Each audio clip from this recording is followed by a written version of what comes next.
Essa deve ser a nossa oração. Espírito Santo, venha sobre nós.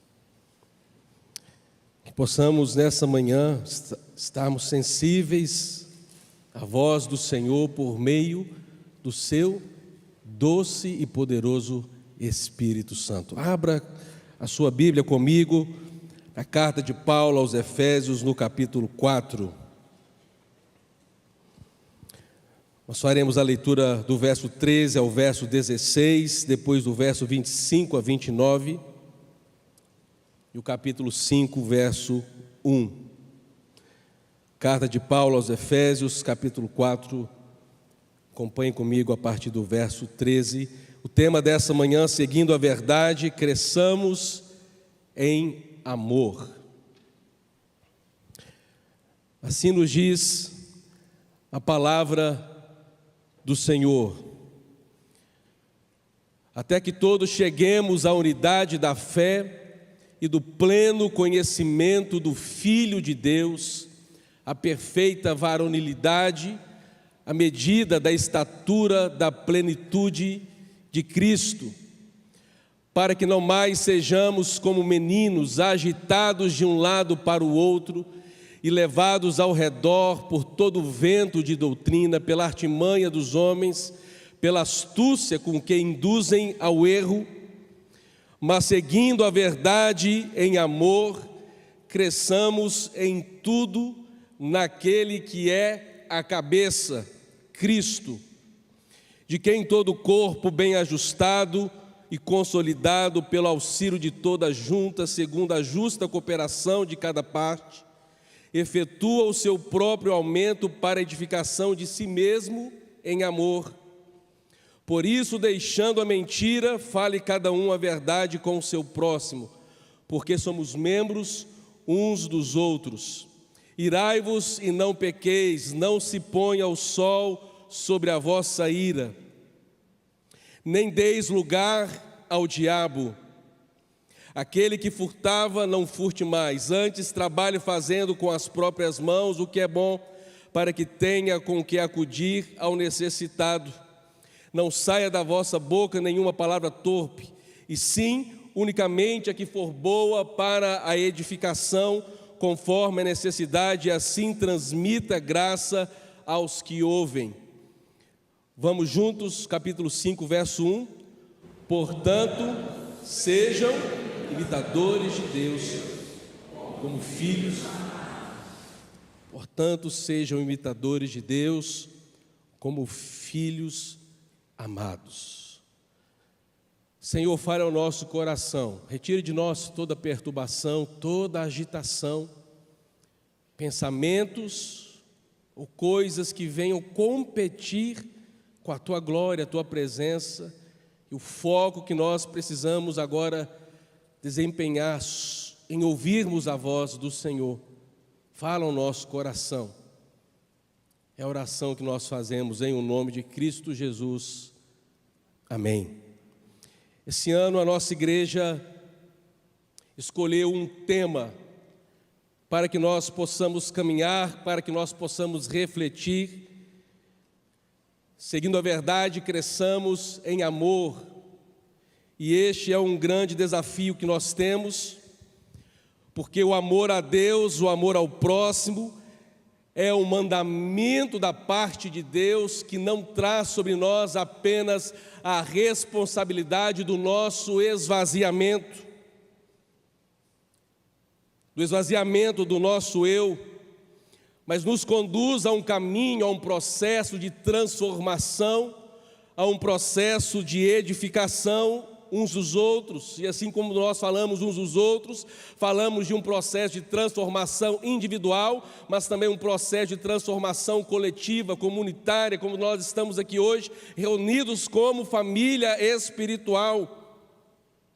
E essas duas realidades, transformação e edificação, representam um reflexo da nossa maturidade espiritual, que precisa nos conduzir a uma vida de santidade, que precisa nos conduzir a uma vida de temor, de comunhão, de entrega e renúncia. Mas nós temos, irmãos, um grande desafio diante de nós.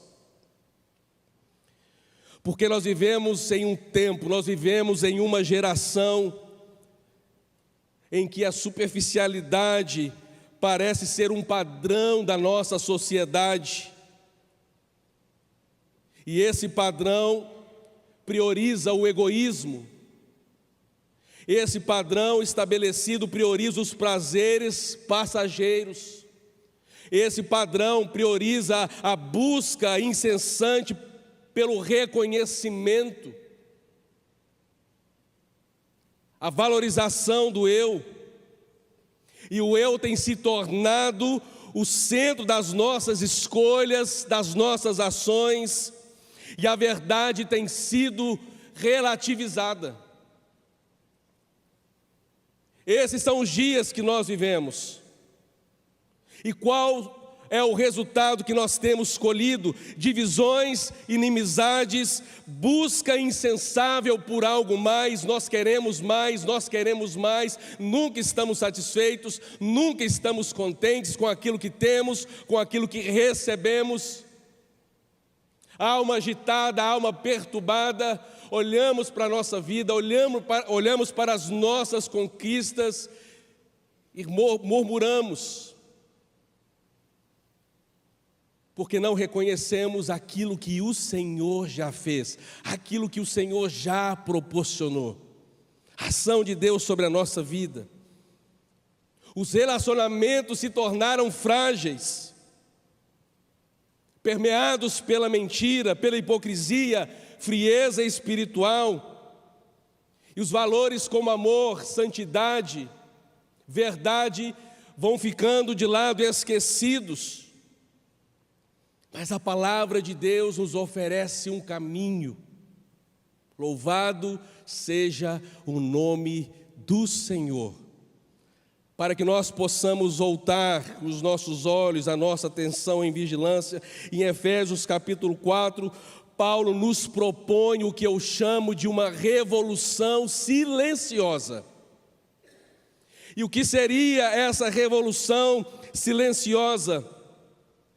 Uma guerra onde não se luta com armas.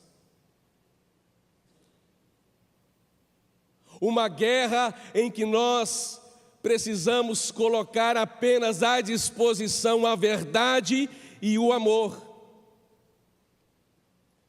E esse é o chamado para a nossa vida nessa manhã, porque a verdade e o amor são armas poderosas, que têm o poder para transformar a nossa vida, que têm o poder de alterar e transformar a nossa comunidade como igreja local, que têm o poder de transformar a nossa sociedade pelo poder e a presença de Jesus através da nossa vida, quando estamos espalhados por toda parte em nossa cidade.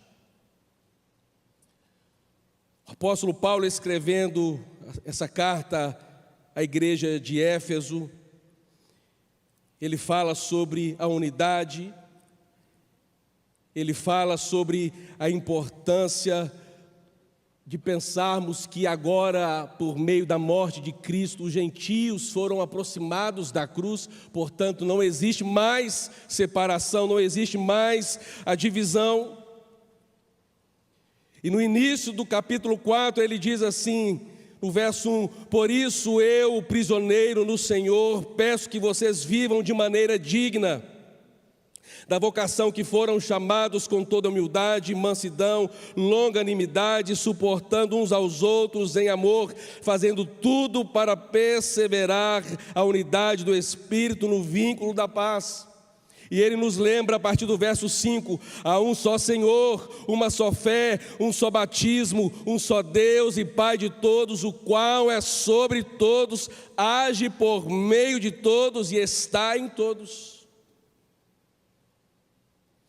Paulo exorta e convida aquela igreja a deixar de lado as diferenças, partidarismo, tudo aquilo que não se identifica com a glória de Cristo, com a essência e o poder de Cristo. E ele fala então que quando Cristo ressuscita e ele atravessa, entrando no paraíso, ele reparte e distribui dons aos homens. E ainda no capítulo 4, o apóstolo Paulo fala a respeito disso. E a partir do verso 13, ele começa a chamar a nossa atenção para que possamos aproveitar as nossas diferenças para a glorificação do nome de Cristo Jesus. A primeira lição que nós precisamos aprender é a necessidade de um crescimento em unidade. A necessidade de um crescimento em unidade. O verso 13 ele diz: até que todos cheguemos à unidade da fé e do pleno conhecimento do Filho de Deus, ao estado de pessoa madura, à medida da estatura da plenitude de Cristo. Paulo, então, após descrever os dons ministeriais concedidos à igreja, ele começa de forma sutil a apresentar os objetivos que esses dons devem desempenhar no meio da comunidade cristã. Ele fala sobre a promoção da unidade, ele fala sobre o desenvolvimento da maturidade e ele fala a respeito do conhecimento de Cristo. E esses são os pilares que precisam governar a nossa vida. E ele diz que precisamos crescer em tudo. Nós colocamos esse ano um propósito em nosso coração como igreja: vamos crescer em amor.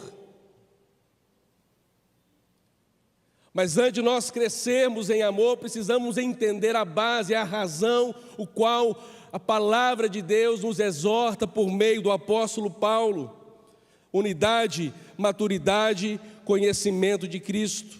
E esse não é um processo rápido, não é um processo instantâneo. Há pessoas que gostam, eu já comi muito miojo na minha vida. Sabor frango caipira, é uma delícia. Pizza, e por aí vai. E o processo é rápido. Está com fome, coloca água para ferver. Eu sou expert, Masterchef miojo.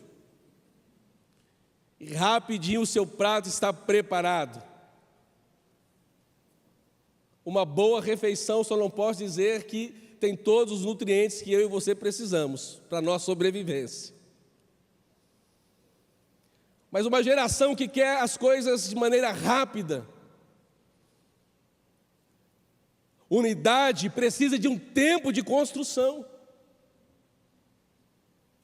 Maturidade precisa do seu desempenho, da sua perseverança, do seu amor, da sua entrega, da sua renúncia, do seu esgotamento do eu, do seu esvaziar de si mesmo. Conhecimento de Cristo, meus irmãos, é oração, dedicação à leitura da palavra. Não podemos mais ser os mesmos. O Senhor nos convida a um tempo de crescimento. Quando eu era menino, como diz o apóstolo Paulo, parafraseando ali, primeira carta, o capítulo 13, eu gostava de fazer as coisas de menino, pensava como um menino, mas agora, quando me tornei homem, aos meus 44 anos de vida, preciso ignorar e deixar para trás as coisas de menino.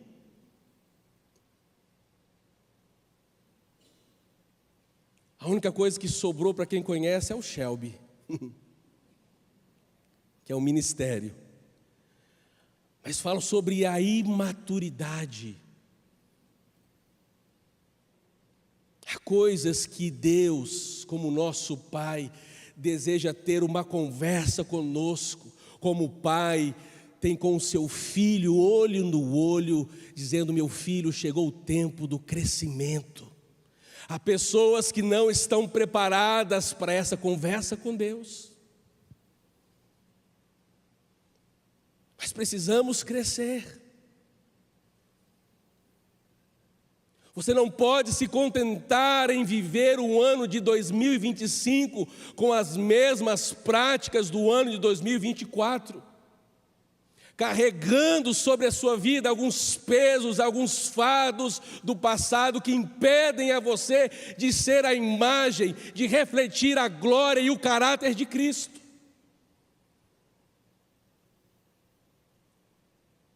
E por isso, a palavra de Deus nos convida à unidade da fé, que diz a respeito a uma harmonia doutrinária, como nós falamos no domingo passado, que era a doutrina dos apóstolos, mas também a unidade da fé nos chama a unidade espiritual entre os crentes. Paulo não está falando sobre um ajuntamento superficial, que pode ser construído por meio de um encontro de aparências, não é sobre isso, mas de uma verdadeira transformação, um ajuntamento, um povo que se reúne não com o interesse apenas de agradar uns aos outros, mas sobretudo agradarmos a Cristo, e quando nós agradamos a Cristo, a sua glória se revela sobre nós, o seu Espírito traz entendimento, sabedoria, e começamos a viver com amor, humildade, com entrega uns pelos outros, um compromisso profundo. Cristo é a única verdade capaz de nos unir. Cristo é a única verdade capaz de sustentar uma igreja para que ela se torne inquebrável. Precisamos construir e erguer a nossa vida sobre esse alicerce. O apóstolo Paulo, até que todos alcancemos unidade, e quando ele fala todos alcancemos, essa expressão não é uma expressão acidental do apóstolo Paulo, porque ele está se referindo sim a esse grande ajuntamento em que o seu irmão é diferente de você em muitos aspectos, opiniões, mas quando nós estamos diante de Cristo, Ele é o elo que nos une. Qual é a resposta que nós daremos? Uma unidade, um crescimento que não é determinado pelas nossas preferências pessoais, tradições culturais, interpretações humanas e exclusivas, não, mas focados na palavra de Deus, no seu Evangelho. O Senhor nos convida a esse tempo do crescimento.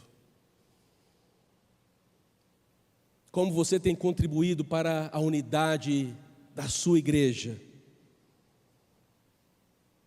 O Senhor nos convida a crescermos. Segundo princípio importante que nós encontramos aqui, porque Paulo fala sobre a verdade em amor, que eu considero um antídoto contra a mentira, contra a falsidade, contra a imaturidade. O verso 15, ele diz: mas seguindo a verdade em amor, cresçamos em tudo naquele que é a cabeça, Cristo. Paulo aqui nos apresenta o equilíbrio. Paulo fala sobre a verdade, Paulo fala sobre o amor. Verdade e amor são fundamentais para o nosso crescimento. Verdade e amor são fundamentais para deixarmos para trás a nossa imaturidade. Porque pense comigo, a verdade sem amor pode se tornar permissiva e frágil. A verdade sem amor pode se tornar permissiva e frágil, mas também o amor sem a verdade, ele pode ser um amor frio e insensível. Quantas vezes já vi pessoas dizendo assim: pastor, eu precisei exortar uma pessoa, e aquela pessoa ficou acuada, e aquela pessoa, depois que eu fui verdadeiro com ela, nunca mais voltou a pisar na igreja, porque foi confrontada pela verdade. O Senhor nos convida ao confronto da verdade, mas tendo como base equilíbrio o amor, exortação pacífica. convidando aquela pessoa a voltar o seu coração, o seu pensamento, a sua vida centrada na presença de Cristo, como um discípulo que abandona a tudo para seguir o seu mestre. Assim nós precisamos viver. Então, verdade e amor precisam caminhar juntas.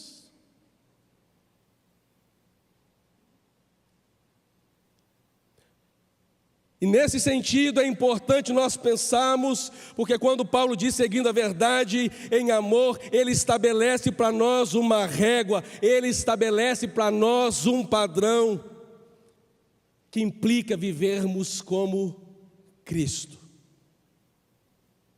Vivermos como Cristo. Já viu aquela pessoa que diz assim: por favor, não olhe para mim.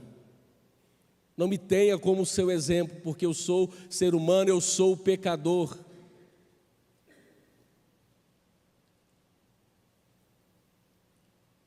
A palavra de Deus nos convida, nos exorta essa manhã, para que tenhamos ousadia, de tal maneira que possamos dizer assim: meu irmão, minha irmã, olhe para mim, porque se você olhar para mim, você enxergará a presença, a glória, a unção de Cristo sobre a minha vida. Eu quero ser o seu exemplo.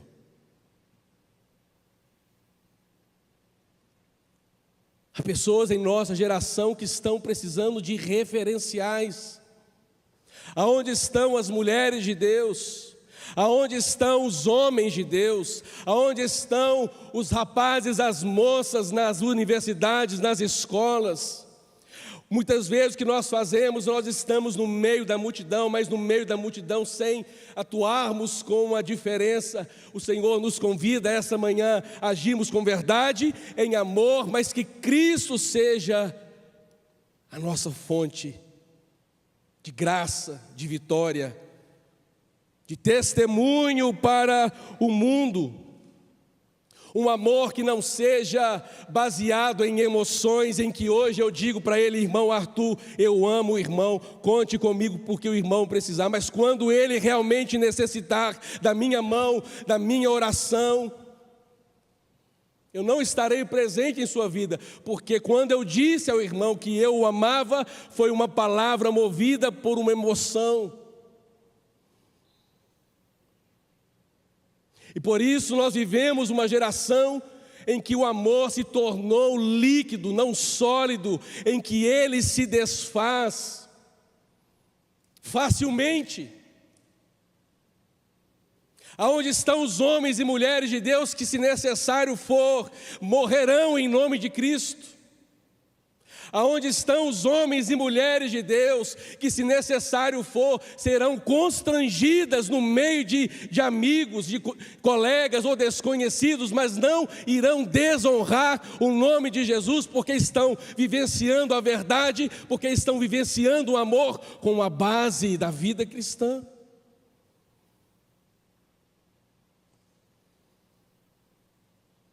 Precisamos colocar em prática em nossa vida. E se Cristo é a cabeça, não sou eu que determino, não é você que determina, mas precisamos ter a sensibilidade de dizer: Senhor, venha com a tua glória, com o teu poder, com a tua vontade, como ela é realizada no céu, que ela se cumpra em minha vida individual, que ela se cumpra na coletividade do teu povo que se chama pelo teu nome. Não podemos na igreja do Senhor encontrar pessoas que querem determinar simplesmente pela vontade humana aquilo que a igreja deve ser, aquilo que a igreja deve fazer, mas devemos ter a sensibilidade de perguntarmos hoje: Senhor, fala conosco, nos mostra a direção.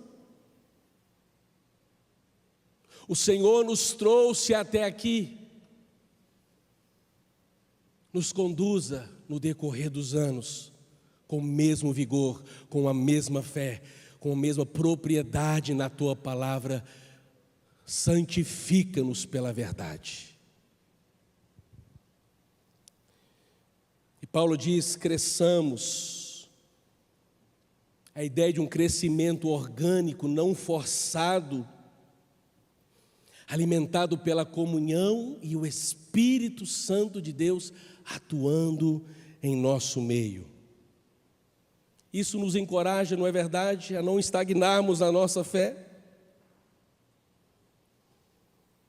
Você está mais parecido com Cristo hoje do que você estava se parecendo com Ele ontem?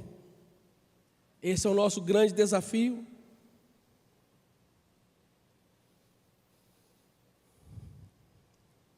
Terceira lição que nós aprendemos: precisamos abandonar a mentira. Verso 25.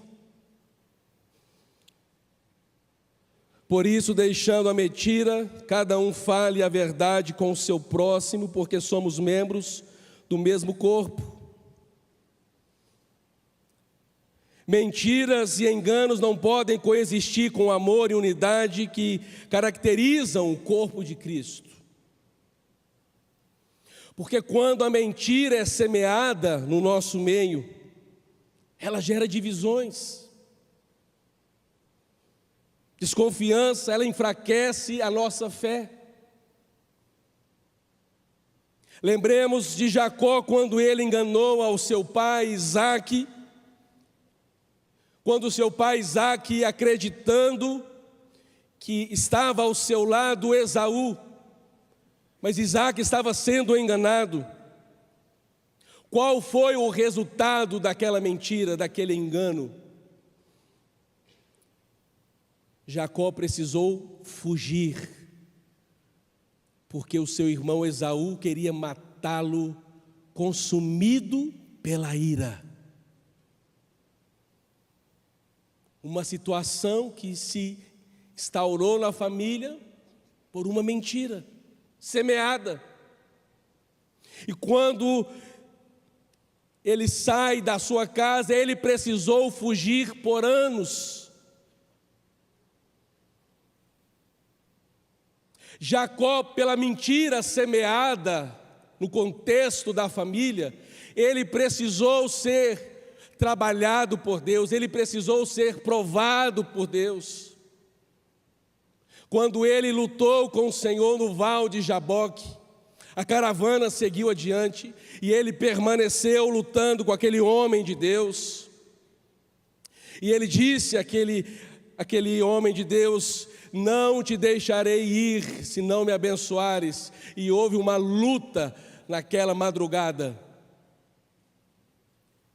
E pela manhã, após essa luta com Deus, esse homem tem a sua identidade alterada pelas mãos do Todo-Poderoso, porque agora ele não seria mais conhecido como o enganador, mas como Israel, o príncipe do Altíssimo.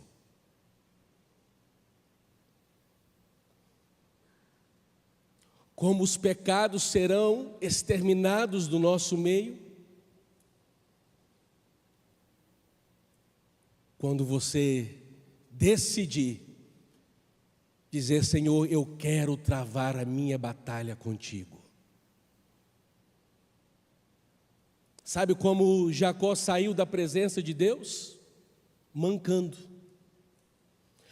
E eu aprendo com isso que todas as vezes que um homem, todas as vezes que uma mulher, todas as vezes que um indivíduo decide se colocar diante de Deus para um processo de crescimento, para um processo de transformação, para um processo de maturidade, ele não será o mesmo. Haverão marcas em sua vida. Quais são as marcas de Deus na sua história? Quais são as marcas de Deus?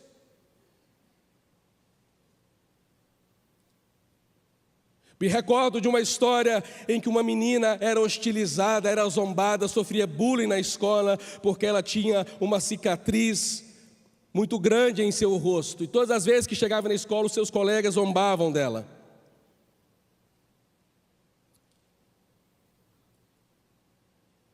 E certo dia, a diretora chegou para a família daquela menina dizendo: essa menina não pode mais permanecer nessa escola, porque além de toda a zombaria, ela tem assustado alguns alunos.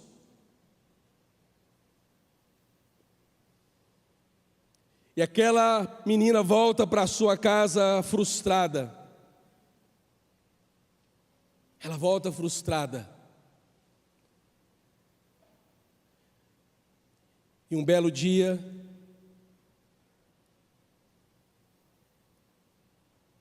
seu irmão decide ir à sua escola, à sua sala, para poder levar um testemunho,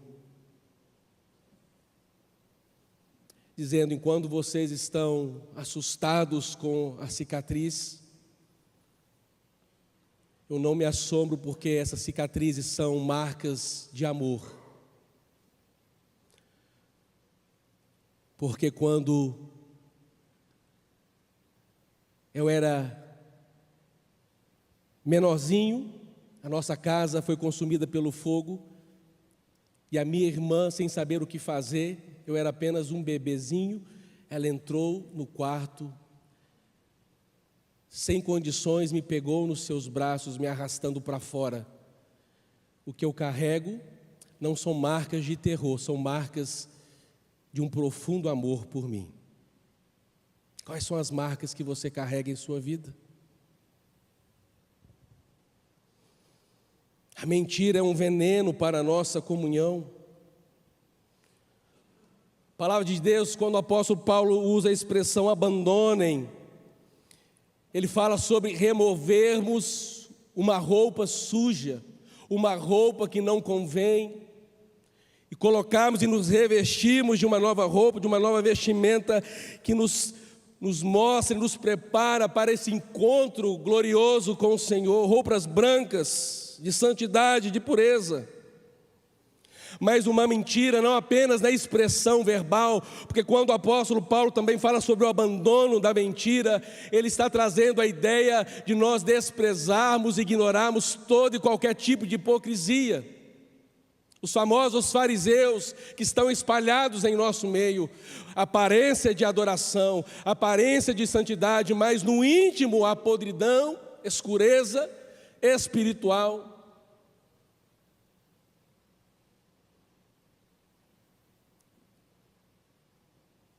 E o Senhor nos convida a não sermos como os hipócritas, mas que possamos viver a verdade em amor, sendo autênticos, verdadeiros em nossos relacionamentos.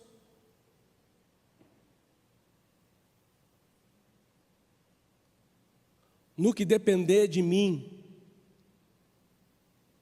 eu quero sempre amar todos os irmãos, mesmo com as nossas diferenças. Em alguns momentos, ainda poucos, necessitei, nesses 4 anos, sentar com algumas pessoas em minha sala e dizer assim: meu irmão, se eu fiz algo contra você, me perdoe. Porque eu não posso conviver com o meu irmão numa mesma comunidade, no mesmo ambiente, se mesmo no meu coração eu tenho certeza que eu não fiz nada contra essa pessoa, mas se aquela pessoa eu percebo que ela está se afastando de mim, o meu dever, a minha postura me conduz a esse momento de uma vida sem hipocrisia. Porque senão nós teremos aqui pessoas que estarão colocando a mão no bolso, entregando a oferta, o dízimo. E olha que essa igreja é muito conhecida aí fora, porque é uma igreja visionária, missionária, que sustenta a obra do Senhor há tempos e anos. Mas pode ser que no meio dessas contribuições esteja ali alguém que dedica um alto valor, mas diante de Deus, Deus talvez esteja te pedindo assim: meu irmão, volte com a tua oferta, porque você está entregando um valor, mas eu quero a sua vida. Enquanto nós não entendermos que Deus não precisa do nosso dinheiro, Ele precisa do nosso coração, da nossa totalidade em rendição. Mas Mas quando nós entendemos a glória de Cristo, o que Ele fez por nós, o seu esvaziamento na cruz, então nós nos chegamos no altar, entregamos os nossos dons, entregamos o nosso tempo, entregamos os nossos recursos, porque também reconhecemos que em nós não há hipocrisia. Se você precisa consertar com alguém, se você precisa perdoar um irmão, há coisas que o Senhor deseja fazer em nosso meio que ainda não fará, enquanto nós não despertarmos para essa necessidade de vivermos desprezando a mentira e vivendo na verdade. Você tem procurado viver com transparência? Há necessidade dessa busca de um perdão? Pense isso no seu coração. Pastor, mas se a pessoa não quiser, você já fez a sua parte, amém?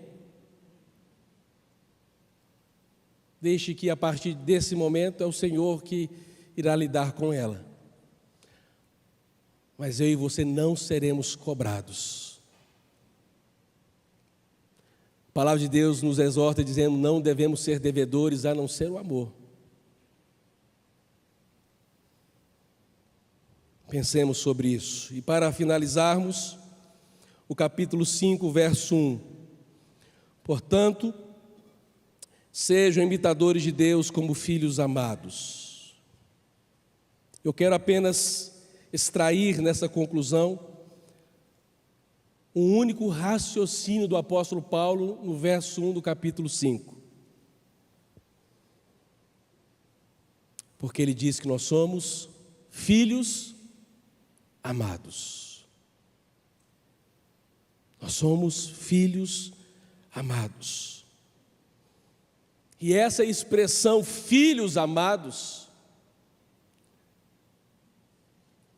nos lembra sobre a nossa responsabilidade de que não é uma tentativa simplesmente de nós fazermos alguma coisa pelo nosso próprio esforço, pela nossa própria motivação,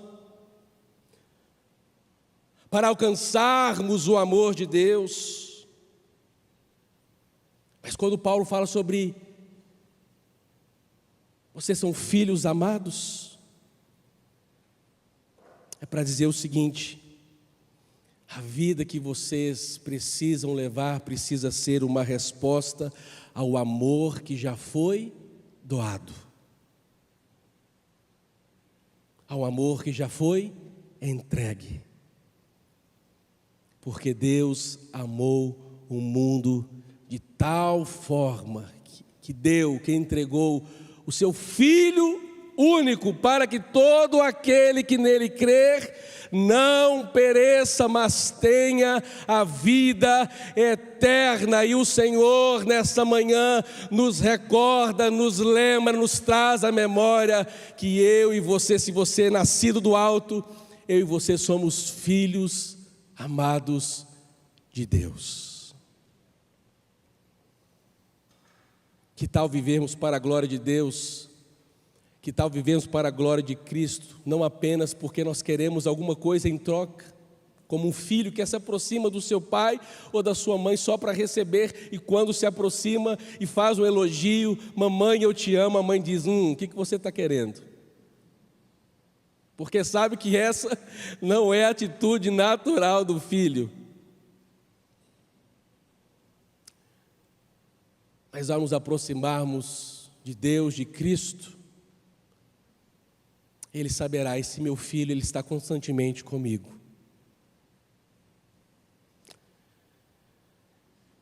Que sejamos reconhecidos como filhos amados de Deus. Como nós vamos crescer em amor? Essa é a base, é o fundamento, é o ponto de partida. Que, portanto, ao nós cantarmos o próximo hino, unidade e diversidade, perceba que essa música é tão verdadeira porque nos mostra, nos aponta que precisamos caminhar em unidade, mas lembra que temos tantas diferenças. E como vamos sobreviver? Elo é Cristo que nos une. Vamos ficar de pé, vamos cantar essa verdade. Que pensemos sobre isso nessa manhã de domingo, que você recomece a sua semana refletindo sobre essa verdade bíblica. E eu queria convidar e exortar a você também, quem sabe, mesmo que por várias razões não é o seu costume, a você vir essa noite, cultuar conosco, exaltando e glorificando o nome de Jesus. Vamos cantar, pense na sua vida, no seu coração, nas transformações que o Espírito de Deus precisa fazer em sua vida e em minha vida.